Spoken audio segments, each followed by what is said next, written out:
If you're a financial advisor using QR codes, here are 5 things you must know in order to maximize their effectiveness.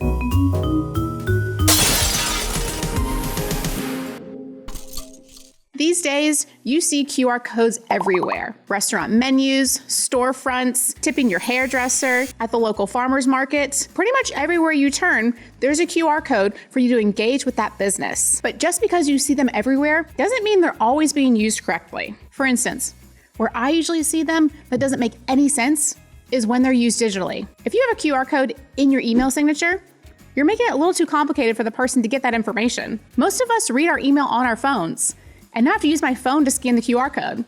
How's that gonna happen? That QR code simply could have been a link. Those things still work, you know. If you're a financial advisor, QR codes can be really beneficial to your practice. Let's start with your podcast. Something easy to link to, whether it's embedded on your website or you're simply sending them to Spotify or Apple Music. This is a great way to widen your audience, asking them to follow and listen to your upcoming episodes. This is what we do in our podcast program for our financial advisors, encouraging them to put it on any print materials, like brochures, handouts, or their welcome kit for new clients. Number 2, using them to book appointments. If you have a system like Calendly, where clients and prospects can go online and directly book an appointment on your calendar, this is a great way to make it super easy for them. You can put this on your seminar handout sheets when you're encouraging them to come into the office and meet you for the first time, or any client event, if you encourage your clients to come in for an annual review or for the referral that they brought with them. Number 3, using a QR code to RSVP to your next client event. Let's say you send out an invite through mail, inviting them to your next big movie event.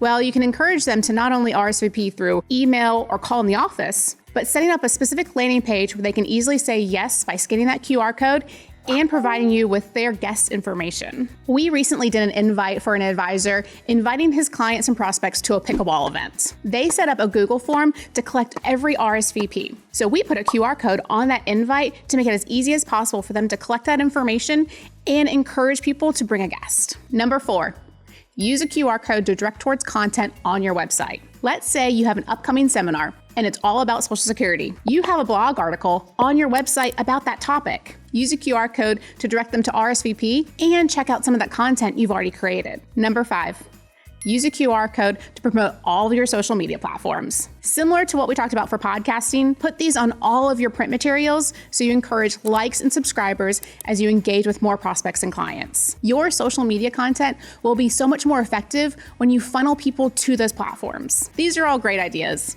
But the question I always get is, how do I create my own QR codes? There's a few different services out there, free or paid. The advantages of paying just a little bit of extra money is that you can track all of your scans. So not only will you see how popular content is, you'll see who is scanning and when. That gives you insight into what's really working. The free version is still great because it brings you one step closer to bringing your content to your prospects. QR codes are a lot like AI. You may not love them, you may not understand them, but they can be real tools to help you grow your practice. That's it for House Rules.